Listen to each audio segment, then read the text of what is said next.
کیا آپ نے کبھی سوچا ہے کہ دجال اس وقت کہاں ہے؟ کیا وہ پیدا ہو چکا ہے؟ اور اگر ہے تو کہاں چھپا ہوا ہے؟ آج کی ویڈیو میں ہم آپ کو سنائیں گے تمیم الداری رضی اللہ عنہ کا وہ مشہور واقعہ جو نبی کریم صلی اللہ علیہ وسلم نے خود اپنے صحابہ کو سنایا اور پھر فرمایا، تمیم کی بات حقیقت معلوم ہوتی ہے۔ تمیم الداری جو اسلام لانے سے پہلے ایک عرب عیسائی تھے، بیان کرتے ہیں کہ وہ اور ان کے چند ساتھی ایک بحری جہاز پر سوار ہو کر نکلے، لیکن سمندر میں ایک زبردست طوفان آیا اور ان کا جہاز 1 مہینے تک لہروں کے رحم و کرم پر بھٹکتا رہا۔ آخر کار جہاز ایک انجان جزیرے سے جا لگا۔ وہ لوگ ساحل پر اترے تو دیکھا ایک عجیب و غریب مخلوق کھڑی ہے۔ یہ ایسی مخلوق تھی جس کے جسم پر اتنے بال تھے کہ سمجھ نہ آتا سر کدھر ہے اور پاؤں کہاں۔ وہ مخلوق بولی، میرا نام جساسہ ہے، آگے جاؤ، ایک شخص تمہارا انتظار کر رہا ہے۔ تمیم الداری اور ان کے ساتھی وہاں پہنچے تو دیکھا ایک نوجوان زنجیروں میں بندھا لیٹا ہے، طاقتور جسم، چمکتی آنکھیں، لیکن زنجیروں سے جکڑا ہوا۔ اس نوجوان نے ان سے سوالات کیے۔ عراق کے بیسان علاقے میں کھجوریں اگتی ہیں؟ انہوں نے کہا ہاں۔ تو اس نے کہا ایک وقت آئے گا جب وہ باغات ختم ہو جائیں گے۔ پھر پوچھا بحیرہ طبریہ میں پانی ہے کہاں؟ ہاں موجود ہے۔ تو اس نے کہا ایک دن آئے گا جب یہ پانی بھی ختم ہو جائے گا۔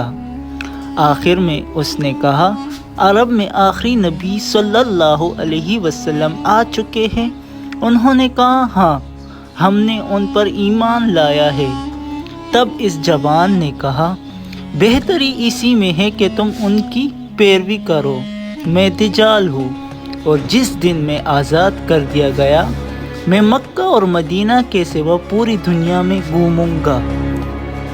نبی کریم صلی اللہ علیہ وسلم نے جب تمیم الداری کا واقعہ سنا تو صحابہ کو جمع کیا اور فرمایا، تمیم نے وہی بتایا جو میں تمہیں پہلے بتاتا تھا اور اس کی بات درست معلوم ہوتی ہے۔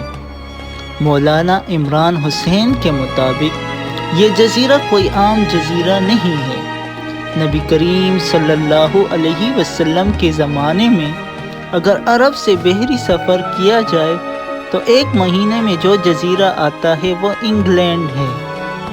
جساسہ کا مطلب ہے جاسوس، اور انگلینڈ صدیوں سے اپنے جاسوسی نظام کے لیے مشہور ہے۔ لارنس آف عربیہ کی مثال لیجئے۔ ایک شخص نے پورے عرب کو ترکوں کے خلاف بھڑکا دیا اور سلطنت عثمانیہ ٹوٹ گئی۔ مولانا عمران حسین کہتے ہیں، ٹوٹی ہوئی عبادت گاہ سے مراد ہے کہ وہاں مذہب دم توڑ دے گا۔ آج انگلینڈ کی اکثریت لادین ہے، چرچ بند پڑے ہیں اور ایمان صرف ایک یاد بن کر رہ گیا ہے۔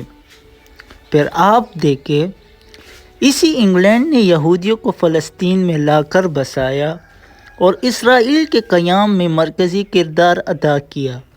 یعنی دجال کے مشن کی بنیاد اسی جزیرے سے رکھی گئی۔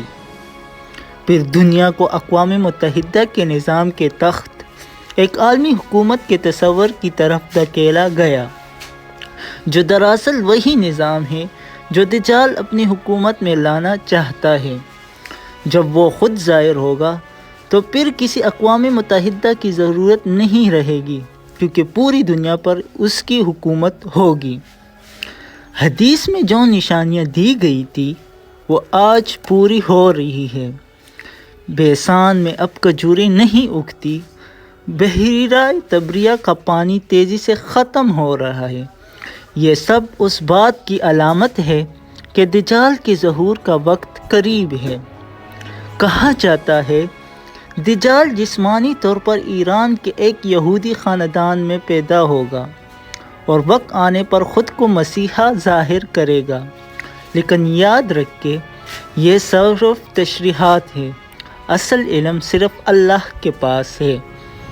اگر آپ کو یہ ویڈیو معلوماتی لگی تو لائک کیجیے، شیئر کیجیے اور کمنٹ میں بتائیں آپ کے خیال میں دجال اس وقت کہاں ہو سکتا ہے۔ مزید ایسے ہی تاریخی اور دینی حقائق کے لیے ہمارے چینل کو سبسکرائب کرنا نہ بھولیں۔